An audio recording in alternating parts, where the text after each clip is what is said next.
Pronto, então nossa aula está gravando, pessoal. Essa aula aqui é para a sala 302 e para a sala 300, tá bom? Que a gente vai ver nosso conteúdo de práticas corporais de autonomia e práticas corporais, no caso, que envolve o conteúdo de práticas corporais alternativas e métodos holísticos, tá bom? Então, vou começar a apresentar aqui para a gente poder iniciar a nossa atividade.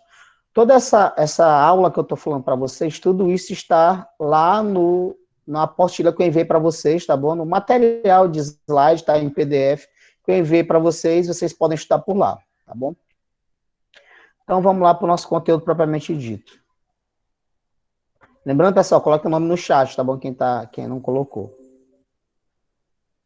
Então, o nosso conteúdo é práticas corporais de autonomia. Quando a gente fala práticas corporais de autonomia, significa dizer que a gente vai fazer qualquer movimento com o nosso corpo, algum movimento com o nosso corpo, que chama-se atividade, isso é uma atividade física. E quando a gente começa a fazer essa atividade de maneira rotineira, ela vira um exercício, ela vira uma prática, você está praticando direto. Então, a prática corporal de autonomia significa dizer que você não precisa de ninguém para você fazer, você pode fazer de maneira independente. Então, quando a gente fala de prática corporal de autonomia, a gente está querendo falar que é algum exercício, alguma atividade física que a gente vai fazer, algum exercício físico, que a gente não precisa de outras pessoas para estarem ali, para ter que realizar para a gente.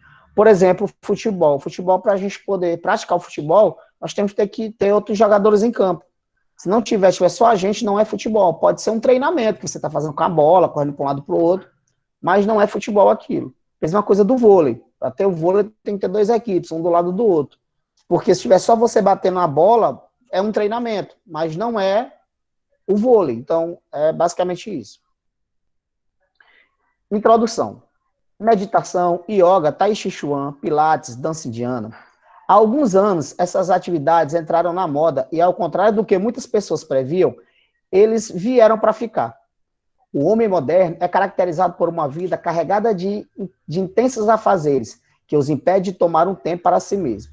Então, basicamente, o que quer dizer esse texto? Então, essas práticas, exercícios que eu falei na frente, a meditação, a yoga, o tai chi chuan, eles são exercícios que entraram há um certo tempo na rotina do mundo ocidental e algumas pessoas adotaram ele como prática de exercício físico para o seu corpo, para essa rotina.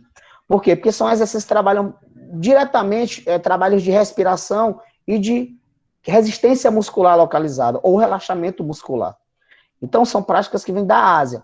Então, é comum, todo ano, aparecer métodos de treinamento diferenciados, métodos de você relaxar diferenciado, exercícios físicos diferenciados. O que eu quero dizer com isso? Imagina que quando dá de setembro para outubro, aparece um método de treinamento que uma celebridade, um artista famoso começou a fazer. E aí o que acaba acontecendo, as pessoas veem essa pessoa fazendo esse exercício, acham legal e querem entrar nessa moda também. E aí, ao entrarem nessa moda, eles acabam propagando a prática daquele exercício físico. E foi assim que aconteceu com essas práticas de exercícios citadas anteriormente. E aí, o que acaba acontecendo? Todo ano tem uma coisa diferenciada e é a questão da moda que aparece. E aí, e por que as pessoas adotam isso? Porque vê um artista aqui, é famoso, que ele tem grande rotina de shows ou de filmes, uma rotina muito carregada na sua agenda pública, vê ele fazendo aquela prática de exercício físico, a pessoa pensa, poxa, se aquela pessoa que é muito, muito ocupada, ela consegue fazer, eu acho que eu vou conseguir fazer também. E aí, se ele está melhorando de vida, eu também vou melhorar de vida. Porque a vida que a gente tem hoje em dia, pessoal, é muito complicada, é muito corrida, é muito estressante. A gente vive em função do relógio, toda hora olhando o tempo, olhando o que tem, tudo. Por exemplo, agora o horário, nós estamos já com um tempinho de aula. Só que o que a gente vai fazer? Essa aula que eu vou dar para vocês, eu vou dar mais meia hora de aula. Para quê? Por causa da aula da semana passada que a gente acabei não dando para vocês. Então, eu vou acabar dando mais meia hora de aula. Então, a gente vai terminar essa aula daqui a meia hora, tá bom? Quem quiser sair, não tem problema, pode sair, não tem problema. Depois pega essa aula e assiste. Eu vou pegar essa aula, eu vou botar no YouTube. Terminar aqui, vou botar no YouTube e vou pegar o link e vou passar para a sala de vocês. E aí, o que acaba acontecendo? A vida da gente é muito estressante, a gente não tem tempo. Quer dizer, semana passada eu fui convidado pela gestão da escola para eu participar do treinamento para o pessoal da secretaria, um treinamento para eles. E a professora Leonai, a gestora da escola, me pediu para eu poder fazer uma série de rotinas de relaxamento com esses professores, um trabalho de acolhimento, para eu acolher esses professores que trabalham na secretaria. E aí eu fui ontem fazer a atividade. Quem tem minha rede social, no caso meu Instagram, deve ter dado uma olhada. Quem não tem meu Instagram, essa prática de atividade está lá no Instagram da escola, que é o do Olindino, oficial lá. Então, só dá uma olhadinha no colégio que está lá esse treinamento. E aí eu fiz um trabalho de relaxamento muscular com eles, expliquei algumas coisas, como eu estou explicando para vocês. Então, quando o pessoal saiu de lá, o pessoal não queria mais nem fazer o tipo de atividade, queria ficar comigo lá na quadra. Eu disse, não, pessoal, foi só meia horinha mesmo para a gente relaxar o corpo. O pessoal, não, a gente quer fazer, continuar tudo, e já querem marcar dias na semana para a gente ter tempo.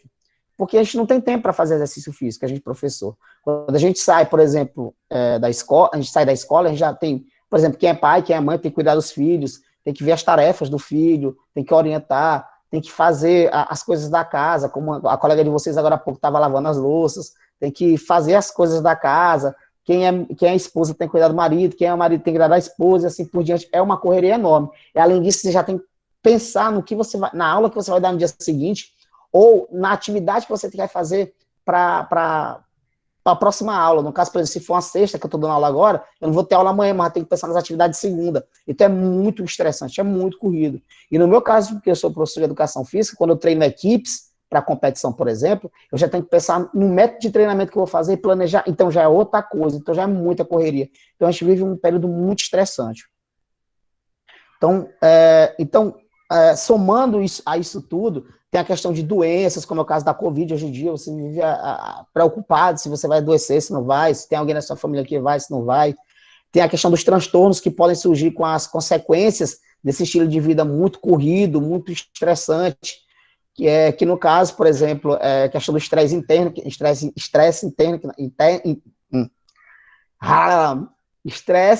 intenso, que a gente sofre, e aí nesse caso nós chamamos de strain, em inglês strain, que é como se fosse quase fadiga, quase a pessoa se acabando mesmo. Então é um estresse que é muito forte, isso é o strain. Tem a questão dos transtornos de pânico, que algumas pessoas desenvolvem, tem a questão de doenças que são doenças crônicas, que a pessoa desenvolve pelo estilo de vida corrido, questão de enxaqueca, asma, depressão, entre outros. Nesse sentido, a promessa de um tipo de atividade física que trabalhasse tanto o corpo como a mente, se mostrou perfeita para que esse homem, um homem da atualidade, pudesse praticar uma atividade física cuidando não só do seu corpo, mas também da sua cabeça. Até agora alguém está com dúvida, pessoal? Alguém está com dúvida? Não coloque, não digitem. Podem abrir o microfone e falar. Não, professor. Tudo ok. Tá tranquilo, né? O conteúdo é assim, é de boa esse conteúdo.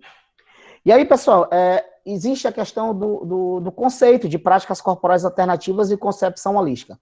Como eu já falei, o que são práticas corporais alternativas? Prática corporal, eu já falei que é um exercício que você faz com o corpo, você faz com sua estrutura corporal.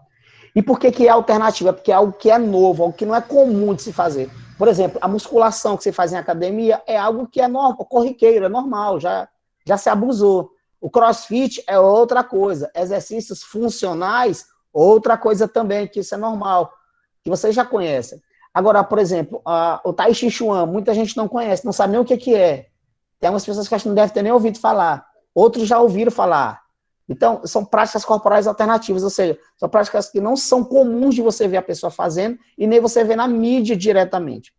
E concepção holística, o que é a concepção holística? Concepção holística é quando você começa a observar uma coisa, um fenômeno, um objeto, não só de um ponto de vista, mas de vários pontos de vista. Você procura ver como um todo. Então, por exemplo, eu vou pegar um exemplo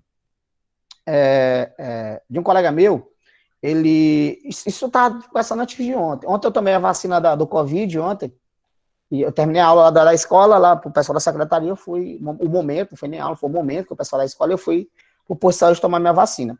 E isso ontem. E aí estava um comentário que um colega meu, que ele trabalha no Pará, ele é agente lá penitenciário, ele estava falando, Bruno, cara, eu tô passando mal, ó, eu tô com febre, eu tô no hospital, eu tô na base de paracetamol, porque eu tomei a vacina. E ele mandou a foto. E eu disse, rapaz, tá muito frouxo. Ele perguntou, mas por que tá frouxo? Eu sou frouxo. Aí outro colega meu do grupo, que também é agente penitenciário, colocou. Ah, rapaz, eu também adoeci. Aí outro lá, meu pai também ficou mal. Aí, muita gente começou a relatar que aqui ficou com febre a questão da doença, da vacina. Mas a maioria esquece de dizer que a vacina em si, ela não causa febre. A vacina do Covid, ela não causa febre. Tem gente que vai tomar a vacina da gripe e diz que ficou com febre por causa da vacina, que a vacina adoeceu a pessoa. Não tem nada a ver, pessoal. Isso daí é só mito. Eu vou citar um exemplo meu. Eu tomei a vacina antes de ontem, tô bem, eu tô bem, mas bem mesmo, como eu tô falando com vocês aqui. De ontem para hoje eu não dormi fazendo algumas atividades da escola, para ter uma ideia, eu não consegui dormir fazendo algumas atividades da escola, eu tô virado literalmente dentro de casa, sem poder sair. E para ter uma ideia, eu estava fazendo atividade do pessoal da sala 105, quem é professor do terceiro ano também era 105. Eu estava organizando algumas coisas e também corrigindo alguns trabalhos. E eu varei a noite, estou virado. Não estou sentindo cansaço, não sentindo meu corpo com febre, não sentindo meu corpo doer. E olha que semana passada eu adoeci, eu ainda estou com resquício da doença, ainda estou um pouquinho me recuperando. Eu não sei também se foi porque meus anticorpos estão altos, por causa da questão da faringite que eu tive. Então, em resumo, várias pessoas começam a desenvolver esses sintomas de febre, de dor de cabeça, de moleza, por achar que a vacina lhe causou, mas a vacina não lhe causou doença. É só o psicológico dela, o emocional. E quando a gente fala de holístico, eu falei para ele, cara, isso daí é só psicológico teu. E eles, não é, o colega meu também adoeceu, ele não gosta nem de tomar injeção, ele ficou com febre. Mas por que ele não gosta de tomar injeção? O psicológico dele mexeu, o emocional. Então, eu falei para ele, cara, tenta relaxar, tenta distrair e tenta ficar de boa. Quando deu, isso foi ontem, umas 5 horas da tarde. Quando deu 10 horas da noite, ele disse que não estava mais com febre, não estava mais suando frio, não estava mais agoniado, não estava mais com aquela agonia, pensando que a mulher disse que estava de boa, tranquilo. Isso daí é só emocional. Então, quando a gente vê essa fala para concepção holística, a gente vai ver a pessoa como um todo. Então, se eu fosse ver só a questão da febre dele, em decorrência da vacina, o médico, se fosse o médico iria receitar só o remédio.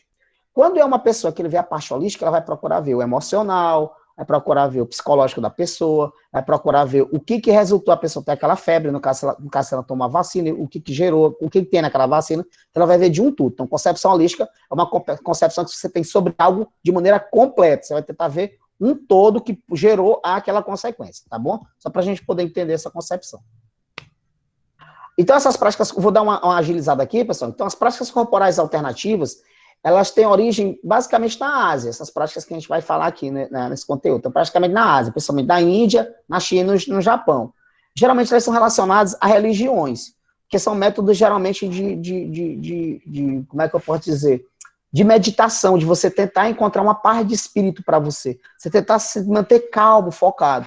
E essas práticas, geralmente, são derivadas de religião, porque, por exemplo, eu vou pegar um exemplo de duas religiões, a evangélica e a católica, para pegar um exemplo que é mais fácil para a gente. Na religião evangélica, é muito difícil, mas é muito difícil você ver um pastor que ele não tenha muito fôlego.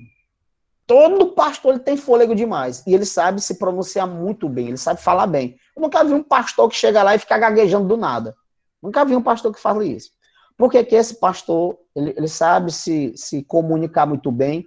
E eu não vou falar só o pastor, mas eu vou falar também a pessoa que é evangélica, aquela pessoa que é evangélica, que ela vai para todo o culto, que ela lê a Bíblia regularmente, que ela segue os ensinamentos que estão na Bíblia. Essas pessoas, que oram diariamente, essa pessoa já tira um tempo para ela se concentrar, focar ali. Essa pessoa, ela pode ter certeza que ela vai ter uma melhor respiração, ela vai ter uma maior resistência em uma determinada posição, porque geralmente o evangélico ele ora geralmente em pé, tá bom? Vai ter uma maior resistência para aguentar longos períodos em pé. Essa pessoa ela vai ter a maior paciência com os problemas da vida. Quando tiver uma situação de estresse, por exemplo, tá andando de moto, pega uma fechada de outra pessoa, que no caso essa pessoa de moto quase cai, ela vai de imediato ficar estressada com raiva, mas ela vai parar, pensar, respirar fundo e vai tentar resolver da melhor maneira possível, da maneira mais amigável possível. Diferente de uma pessoa que não faz esses preceitos. A pessoa que não faz isso, o que acaba acontecendo, já manda logo um palavrão, já quer logo brigar, já diz que o cara é burro e da menor das hipóteses, isso daí que acontece. Já se estressa por coisa fácil. E da mesma forma eu falo da religião católica. Imagina aquelas senhoras que rezam um terço, que vão para a missa, que estão direto rezando, fazendo novena nas ruas, tudo, que rezam de joelho ali e tal, durante longos períodos. Essas senhoras, elas vão ter um trabalho de resistência para aquela posição também muito longo. Aquelas senhoras, elas não se estressam com coisa pouca. Elas vão ter também um maior período de relaxamento. São pessoas que são até bastante calmas. São pessoas que tentam mediar conflitos, problemas. Por quê? Porque elas já estão acostumadas a ser calmas por isso mesmo. Então, da mesma forma da religião católica e evangélica, as outras religiões, elas também tentaram, de uma certa forma, encontrar a paz de espírito, trabalhando corpo e mente. Então, geralmente fazem os trabalhos de meditação.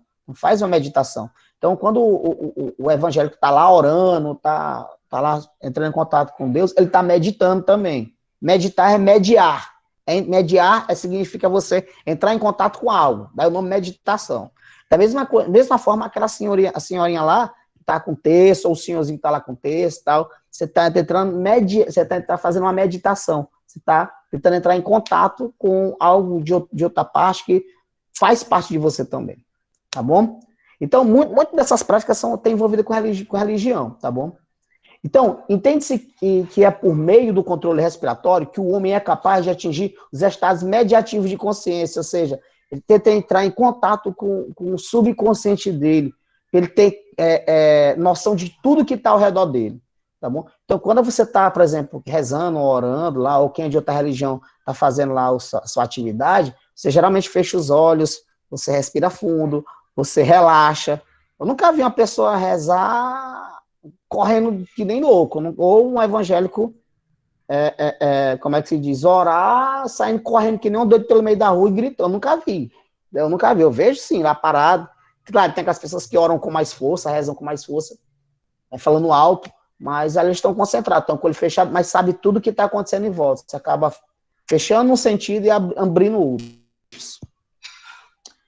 Quem já experimentou, por exemplo, quem já experienciou o Pilates ou a yoga ou qualquer tipo de meditação, sabe que a chave para uma prática completa é unir os movimentos corporais a ritmos respiratórios lentos e ordenados. Até para você correr, você tem que saber correr, você tem que saber respirar.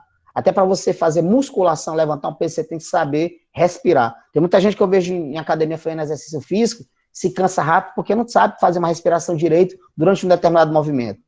Então é muito complicado essa parte, tá bom? É complicado para essas pessoas que não sabem. Aí entra a questão da técnica de respiração para ela poder fazer.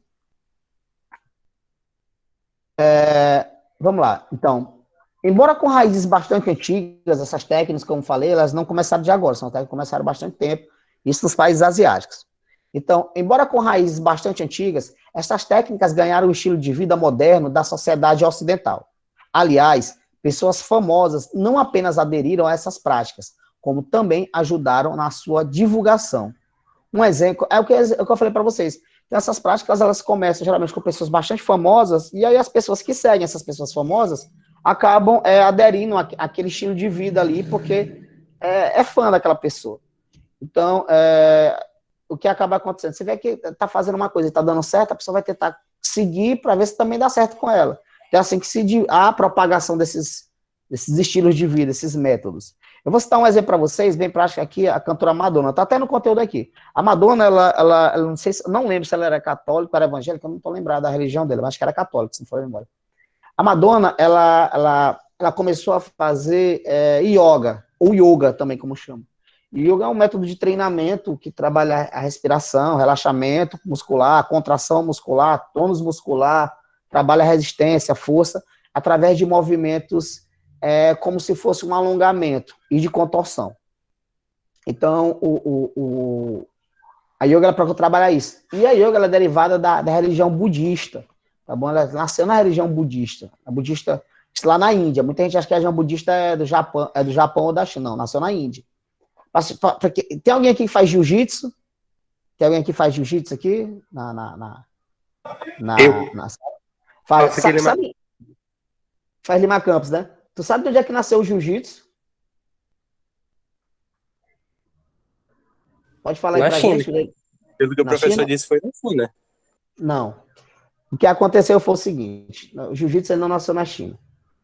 Que nós chamamos foi o Kung Fu. O que acontece? O jiu-jitsu, o judô, o aikido, todos eles, essas lutas de você lutar agarrado, grudado, perto um do outro, são chamadas lutas chamadas, no inglês, chamado grappling. Grappling no popularmente chama grampear, tá bom? Essas lutas são lutas que você não há uma contusão no adversário, ou seja, você não soca o adversário, você não chuta, não dá cotovelada, não dá joelhada, não dá cabeçada. Tá bom? No jiu-jitsu brasileiro, Brazilian Jiu-Jitsu, ou o BJJ, mais popularmente chamado, ele não tem essa característica, não é uma luta de contato, como a gente chama, como, por exemplo, é a nossa capoeira brasileira, ou o karatê japonês. Então, o que acontece? O jiu-jitsu, ele nasceu do jujutsu. Já ouviu falar no jujutsu? Já ouviu já falar no jujutsu? Já sim. Já. O que é o jujutsu? O jujutsu foi uma luta que ele foi desenvolvido pelos monges budistas. O budismo, isso lá na Índia, o que os monges budistas fizeram? Os monges budistas, eles vivem para orar pelo mundo, é aquele pessoal bem religioso mesmo. Então, basicamente, rapidinho, passa só um cara.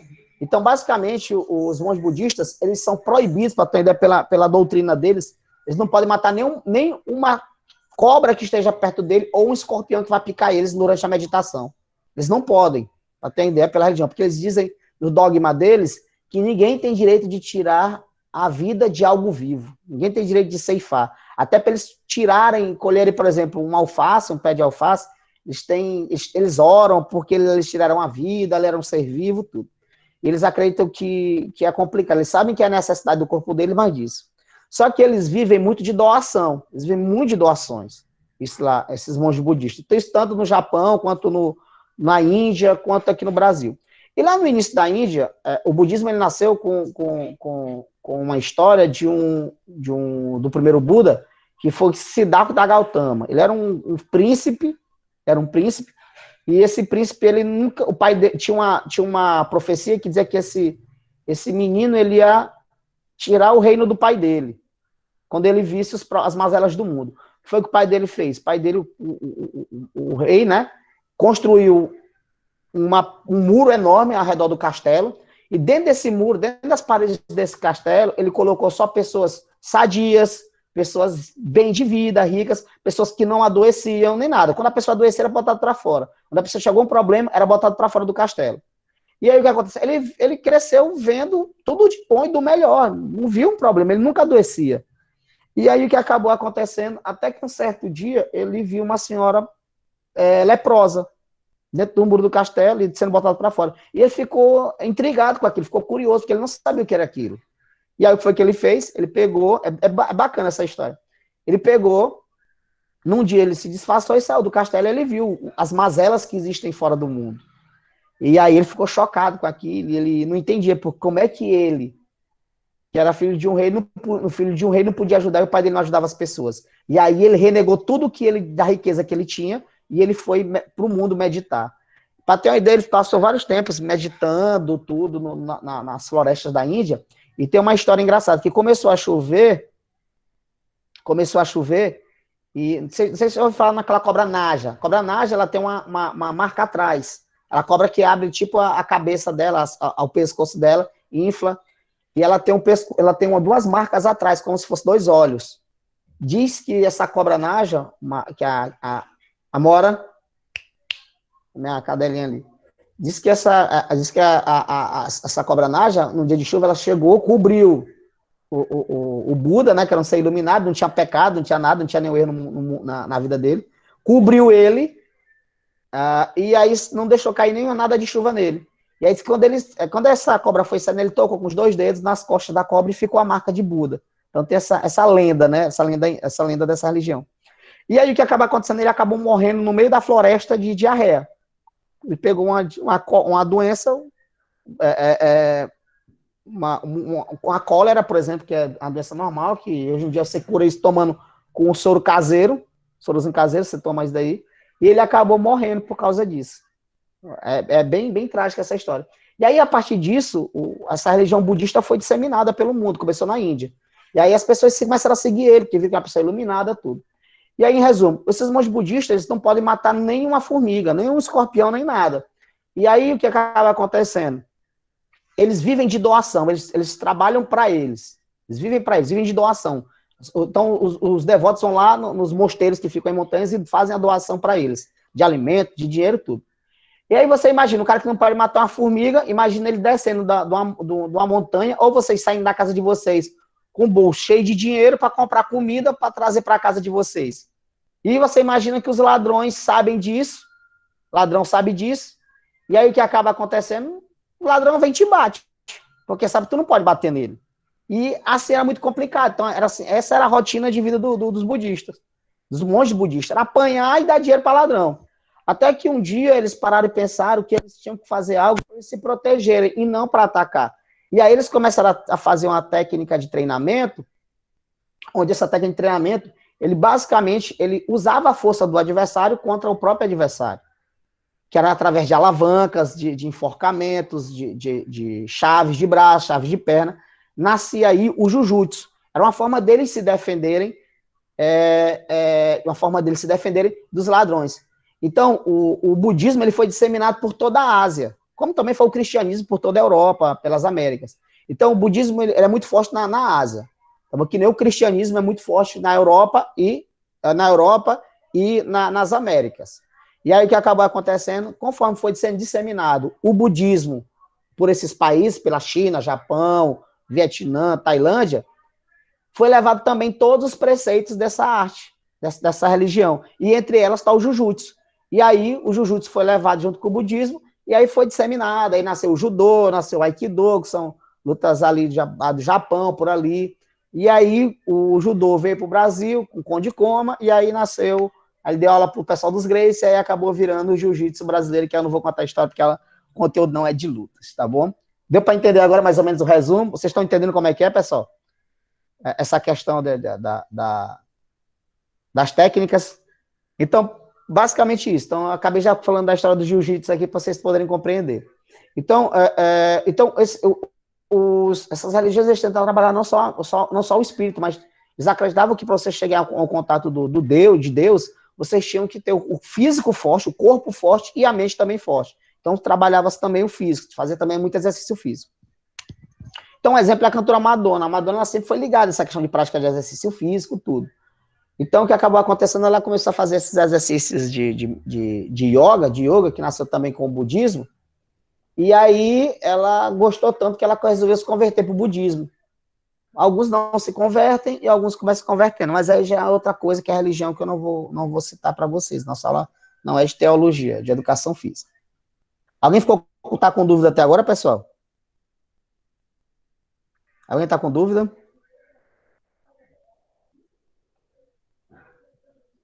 Vamos lá, pessoal. Alguém está com dúvida aí? Não, professor, não. Beleza, de boa, né? Tranquilo. Pessoal, vocês não respondam através do chat, porque eu tenho que sair do slide para poder vir ver aqui se alguém respondeu. Então, vocês respondam pelo áudio, tá bom? Esse assunto ele é mais de boa para entender. Os conteúdos são simples, assim. Por isso que eu faço nesse formato que é bem simples. Só basta vocês lerem. Inclusive, quando terminar a aula aqui, eu já vou deixar um conteúdo para vocês lerem, tá bom? São uns 7 páginas, 7 slides desse jeito aí. É bem pouquinha coisa. Se for botar tudo no papel, não dá nem 2 páginas para vocês lerem. É para a gente pegar a nossa aula já mais rápido. Então, como já foi dito, essas práticas vieram para ficar. Tanto que alguns cursos universitários de educação física, cursos superiores, incluíram as práticas corporais alternativas no seu currículo, como é o caso da Universidade Federal do Rio Grande do Norte, a UFRN, tá bom? Uma universidade bem conceituada no Brasil. No que se refere ao ensino fundamental e médio, essas práticas é o que vocês estudam, é o ensino básico, essas práticas devem ser trabalhadas nas aulas de educação física, segundo as orientações do Ministério da Educação e da Cultura, por meio dos parâmetros curriculares nacionais. E aí, pessoal, a gente vai terminar nossa aula agora aqui, tá bom? Mas eu vou deixar um conteúdo para vocês estudarem, vocês lerem, tá bom? Que na próxima semana eu não vou ler isso daqui tudo, não. Eu vou só fazer pequenos comentários para vocês poderem entender. E aí, o conteúdo que eu quero que vocês leiam é o conteúdo da yoga, falando sobre a yoga ou yoga, tá bom? Eu acho que é 3 páginas, só uma. São 3 slides, bem pequenininhos. 1, 2, 3. São só 3, 4. São 4 slides de yoga, tá bom? E aí vocês vão estudar, vão ler também sobre eutonia. tá bom? Que eutonia basicamente é uma prática de exercício físico onde você faz tentando, vamos dizer assim, reconhecer o seu movimento e como é o seu corpo se comporta durante aquele movimento. Então você vai ter uma consciência do seu próprio corpo. Então, se você mexer um braço, endurecer o braço, você tem que ver que aí você endurecer o braço, você pega naquele seu braço que está rígido. E aí você olha que quando seu braço está dobrado, seu braço fica rígido, a parte do bíceps. Quando você estica o braço, você pega lá, você vê que fica mole. Isso é eutonia. Então você produz alguns estímulos para o corpo, você observa o seu corpo, você tem a noção do seu corpo, você sente o movimento, sente como o seu corpo se comporta com aquele movimento, e você acaba tendo essa consciência corporal, tá bom? Então vocês vão ver o conteúdo de yoga que eu estou mostrando para vocês, são 4 slides. Vocês vão ver o conteúdo de eutonia, que eu acho que são só 3. Desculpa, são 5 slides, são 9 slides. Não dá nem 2 folhas não. Então vocês vão ver só até aqui. Então vocês vão ver de yoga até princípios da eutonia, tá bom? E aí, basicamente, vai ser esse conteúdo, e aí eu vou marcar algumas páginas para vocês estudarem para a prova. Para a prova, vocês vão estudar só esse conteúdo e Pilates. Até Pilates, tá bom? Vocês não vão estudar... Pilates são só 3 páginas, é coisa pouca. Vocês não vão estudar Douyin. Douyin a gente vai ver para a próxima aula. Tá bom? Então, yoga e eutonia, estudei para a próxima aula para não ter nenhuma dúvida. Alguém ficou com dúvida, pessoal, de alguma coisa? Quer fazer alguma pergunta? Não tem alguma pergunta que queira fazer? Professor, Ou a não? yoga, esses tipos de esporte, vou falar esporte que o senhor mencionou aqui na aula, eles, além de benefícios e tal, nessa questão da respiração e tal, da flexibilidade, eles também, tipo, ajudam, sim, na parte das articulações dos ossos e tal. Justamente, ó. Assim, isso são práticas corporais, não são esportes. Por que não são esportes? Porque não tem, assim, por exemplo, uma federação internacional de yoga, não tem uma associação de yoga. O único desses aí que é esporte, o único deles que é esporte é o Tai Chi Chuan, porque é uma luta. Tai Chi Chuan é uma luta, tá bom? Só que é uma luta que ela foi trazida para o Ocidente, que é realizada de maneira bem devagar. Mas a gente vai ver isso mais à frente. Então ela é feita bem devagar, então você trabalha muito a resistência do seu músculo. Você trabalha muito a resistência e move, por exemplo, aquele treinamento que o pessoal da China faz, um bocado assim, faz, parece dança coreografada, o pessoal faz bem devagarzinho. É o Tai Chi Chuan. Aquilo é uma luta. Inclusive, eu indico até para quem quiser assistir, tem um filme com o Keanu Reeves, o que fez Matrix, tá bom? E que fez John Wick, que ele é o homem do Tai Chi. O Homem do Tai Chi, é muito bom esse filme, é um filme de porrada mesmo, é bacana, pra quem gosta de filme de ação, de luta, é bacana o filme. E o filme é um filme muito inteligente, filme muito cabeça, tá bom? Não é um filme só de dar porrada e acabou, é um filme de você entender como é que é aquela cultura. E é bem interessante. Mistura um pouco de briga de rua com lutas, mas a única que tem federação internacional é o Tai Chi Chuan, o restante não é. Então, assim, vamos colocar com práticas de exercício físico, ou métodos de treinamento. São métodos de treinamento, a grosso modo. Então, esses métodos de treinamento físico, eles trabalham todo o corpo, eles trabalham as articulações, sim. Se você botar no YouTube trabalho de yoga ou de Douyin, você vai ver que tem muito trabalho de flexibilidade. Então, você vai ver pessoas que pegam o braço vem, faz, quase dobra, faz isso. Tem mestres da yoga, mestres que trabalham o yoga, que eles fazem contorção, eles pegam a perna, eles botam aqui atrás, ó. Então, trabalha assim, todas as articulações do corpo, tá bom? E quando assim a gente fala de articulações, a gente quer falar que ele trabalha a flexibilidade, tá bom? Então, deixa a pessoa mais flexível, as juntas no popular mais mole. Por exemplo, aquela questão do escalar, que quando é menino você faz, aqui vai escalar. Hoje em dia eu não consigo fazer isso. Então, a pessoa que faz esse tipo de treinamento consegue fazer esse tipo de trabalho, tá bom? Então, a pessoa se torna bem flexível, a pessoa se torna bem maleável mesmo, bem mole as articulações. Trabalha as articulações, deixa mais flexível, fortalece, dá maior resistência, ajuda no problema de quem tem problema, sei lá, teve um acidente, ou nasceu com algum problema que não consegue esticar a parte do corpo toda, por exemplo, não consegue fazer esse movimento, deixar o braço reto. Então, ele só fica assim, mais ou menos assim, então tiver uma lesão. Eu tive um colega meu que estudou no Olindina aí comigo, é o Madison, que ele não conseguia. Ele teve uma lesão no cotovelo, uma cicatriz, e ele teve uma lesão no tendão, então ele não conseguia fazer isso. Isso simples, que todo mundo consegue fazer, ele não conseguia. Ele faz isso daqui, eu me lembro que, estudando um dos colegas meus, tentou pegar o braço dele e esticar. E ele chorou. Chorou porque lesionou ali, o cara não teve a consciência do que estava fazendo. Então, trabalha assim, a yoga trabalha, todos esses métodos aqui trabalham, tá bom? Todos os métodos trabalham, tá bom? Alguém tem alguma dúvida que queira tirar? Professor, não tenho dúvida, mas eu queria fazer uma pergunta. Pode fazer. Quando o senhor começou a estudar assim, todos esses tipos de exercícios, o senhor não teve curiosidade de praticar assim nenhum? Eu tive que praticar.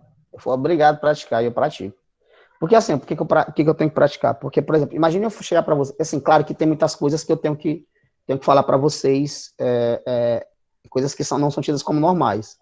Por exemplo, eu não sou fã do basquete. Assim, para eu jogar, porque eu não tenho muita habilidade, eu não treino, não passei minha vida. Mas eu sei as regras, eu sei, se for para arbitrar um jogo, eu arbitro. Se for para me treinar uma equipe, eu treino. Para jogar a bola no cesto, eu jogo, tranquilo, não tem nenhum problema. Eu jogo a bola, faço cesta, não faço, bato no ar. Mas eu sei todo o método como fazer isso. Então, da mesma forma, por exemplo, salto ornamental. Saltar lá da plataforma de 10 metros de altura para a água. Então, tá, tu sabe fazer aquele mortal carpado? Tu já fez aquilo? Eu digo, nunca fiz. Mas como fazer o movimento, eu conheço. Então tem como fazer. Então tu não vai ter como treinar um cara. Tem como eu treinar. Eu vou citar um exemplo bem prático.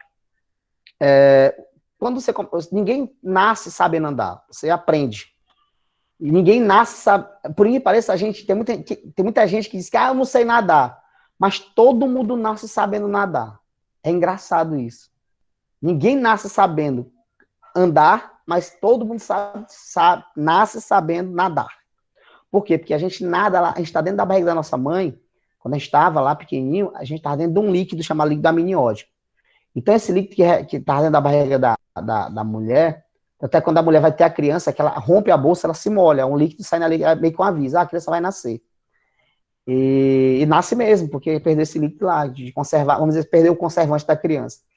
E aí o que acaba acontecendo? A gente é acostumado a nadar ali, tá no meio líquido. Tanto é que há um treinamento para criança, para bebês. Você pega a criança e você bota na água. Se você pega um bebê... Maria, professor, já vi, a gente, isso ali parece uma judiação, ele só joga a criança, deixa a criança coisa sozinha, isso ali é uma judiação. Mas tu viu o rosto da criança, como é que fica quando joga dentro d'água? Chega só... Vê se é judiação, não é judiação, fica sorrindo, feliz, pulando alegre. E se tu tira da água, briga, chora, tal, quer voltar. Isso eu digo porque a minha filha mesmo, a mais nova, já aconteceu isso, eu fiz isso. Mas eu não cheguei a jogar. Eu pegava, eu brincava, botava dentro da... Era festa. Então, pessoal, a gente nasce, a gente com o tempo, quando a gente começa a vir para o meio terrestre, a gente meio que perde esse elo com a água. Então, muita gente não sabe nadar. Mas todo mundo é capaz de saber nadar. Eu mesmo tinha 3 coisas que eu achei que na minha vida que eu não ia conseguir fazer. Primeiro, nadar. Segundo, passar no vestibular. E terceiro, saber andar de carro, porque eu achava muito complexo. Pegar, passar a marcha, o volante, olhar para frente, olhar para o retrovisor, olhar para cima, apertar a embreagem, freio, acelerador, olhar para quem está na rua. Eu achei que era complicado, mas não é, bem simples e fácil. Eu só não ando que nem doido, porque aqui em Pedreiras os outros já andam por mim, tudo é doido aqui, você tem que andar por você e pelos outros. Mas nadar, eu aprendi a nadar, eu nado os 4 estilos, nado os 4 estilos de natação, eu sei fazer os 4.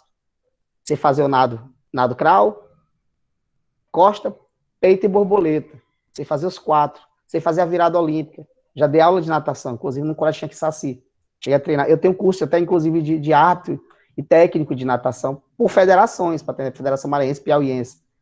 Então já estudei para isso. Então o que eu digo é o seguinte, vestibular eu nem falo, que eu já passei, concurso, mas eu digo para vocês bem simples e prático. Por que eu tenho que fazer a prática? Eu sou bem categórico com vocês. Eu gosto da teoria, acho legal, mas eu acho que o conteúdo de vocês de aula tinha que ser 25% teoria e os outros 75% só prática, porque você aprende mais na fazendo. É o fazer fazendo. Você pode ver a receita de um bolo na internet, mas se você não pôr a mão na massa, literalmente, para fazer aquele bolo, pôr a mão na massa, é fazer mesmo. Se você não souber fazer aquela massa praticando, você não vai entender como é que é fazer. É como então, diz o ditado, a prática leva à perfeição. A perfeição. Os conteúdos teóricos, pessoal, são nada mais nada menos do que conteúdos escritos ou relatados de práticas. Isso é a teoria. A teoria é aquilo ali. Você fez a teoria, formou que a prática, você relatou, deixou de ser teoria para só ser um modelo. Então é basicamente isso. Mas há muitos eu fiz. Eu vou citar um exemplo, só para finalizar, dessa dança indiana. Quando a gente estava fazendo na universidade, a gente tem uma disciplina de dança. 60 horas só de dança. A gente fez todo tipo de dança. Todo estilo de dança. E no final a gente tem que fazer um trabalho, tem que fazer a prova e o trabalho. Que nem vocês fazem. Então, como é que eu fazia, como é que foi, caiu pra gente? Caiu pra gente dança clássica. Para o meu grupo, a dança clássica. E na dança clássica, a gente tinha que escolher uma dança que é clássica, algo que é lá primordial. A gente tinha o balé para escolher e tinha a dança indiana. E aí as meninas, era eu e outro rapaz de homem, dois homens e 5 mulheres. E aí ficou aquele negócio, foi no sorteio. E aí eu fiquei, meu Deus, eu falei dança indiana, aí lá vai. Aí eu já sabia contrair um pouco a barriga, né? Só que depois eu fui treinar. Eu vou mostrar um negócio pra vocês, que eu não ia mostrar, mas você acabar de sorrir. Só que o que a gente acabou fazendo foi balé. Eu fui no balé e eu consigo ficar na pontinha dos dedos desse jeito, tá bom? Inclusive, a minha primeira eletiva foi dança. Eu vou mostrar isso lá em 2018. Você não se acabar de sorrir, tá bom? Deixa eu tentar ficar aqui, ajeitar aqui a câmera. Vou focar só na barriga. Então, na dança indiana, você faz muito trabalho de contração da barriga. Então, você tem que ter contração da barriga para poder fazer. Então, tem que ter muita força. Então, vou tirar a camisa aqui, porque é aula, mas só para vocês entenderem, tá bom? A aula está até sendo gravada aqui e tudo, mas para vocês poderem entender, tá bom? Ó.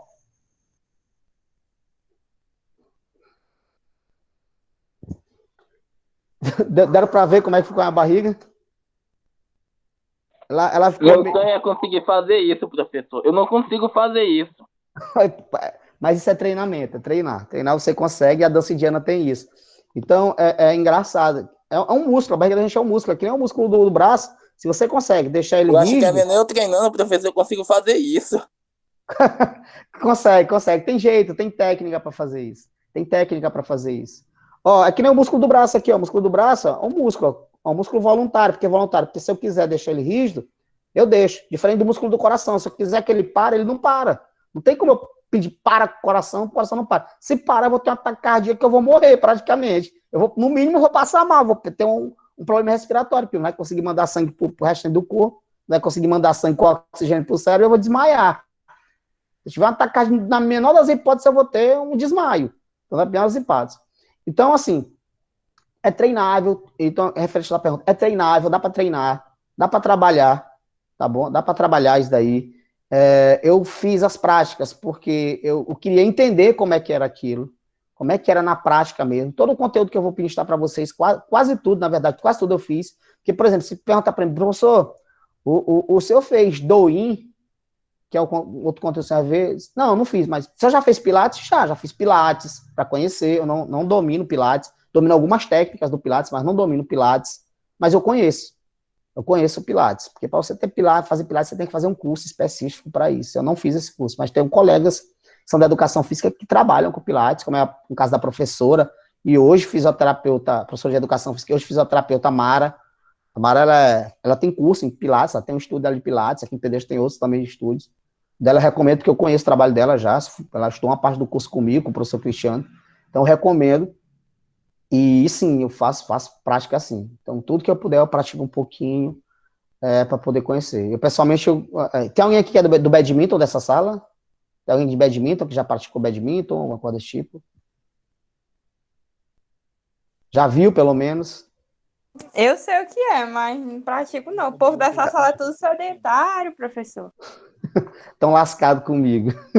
Porque quando eu disser aula prática, a prática é participação. Se eu disser, pessoal, para vocês... Melhor aula que tenha na prática. Pois é, se eu disser, pessoal, ó, eu quero que vocês corram na quadra, de um atrás para o outro. Eu não disse a velocidade, só disse que vocês corram. Então, cada um vai correr no seu tempo, vai respeitar o seu corpo. Aí, claro que eu vou observar, saber se a pessoa pode correr um pouquinho mais ou se não pode. Se a pessoa pode poder correr um pouquinho mais, eu vou dizer, vamos lá, corre um pouquinho mais. Pra vocês terem uma ideia, o conteúdo do bimestre passado, vocês apresentaram trabalho sobre o goalball. Tem gente que aprendeu a trabalhar sobre o goalball. O goalball um futebol é um esporte que fica 2 goleiros que jogam bola com a mão e defendem também com o corpo. E aí é para pessoa que tem deficiência visual.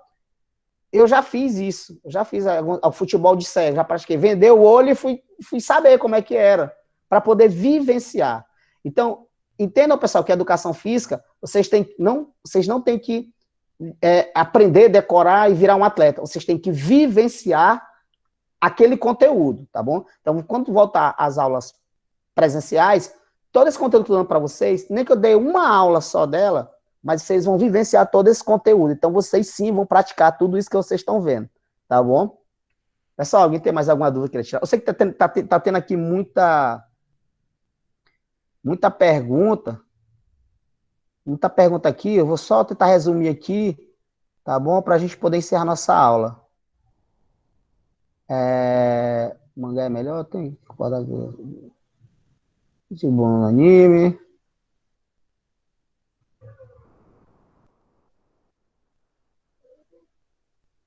Ó, tem gente falando aqui, por exemplo, de mídias, e está falando sobre a questão de lutas. Então, prática oriental, então tá muito internalizado.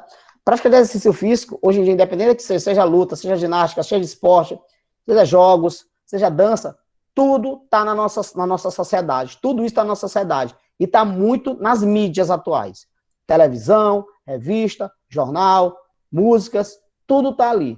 Tá bom? Tudo está ali. Então, a educação física ela se faz necessária por causa disso, tá bom? Pessoal, então, como ninguém tem mais nenhuma dúvida, então, desejar para vocês um ótimo final de semana, tudo de bom para 302 e se interessar um pouquinho mais da sala 302, tá bom? Tá pegando pesado, tá bom? Valeu, pessoal, um abraço. Tchau. Tchau, professor. Tchau, professor.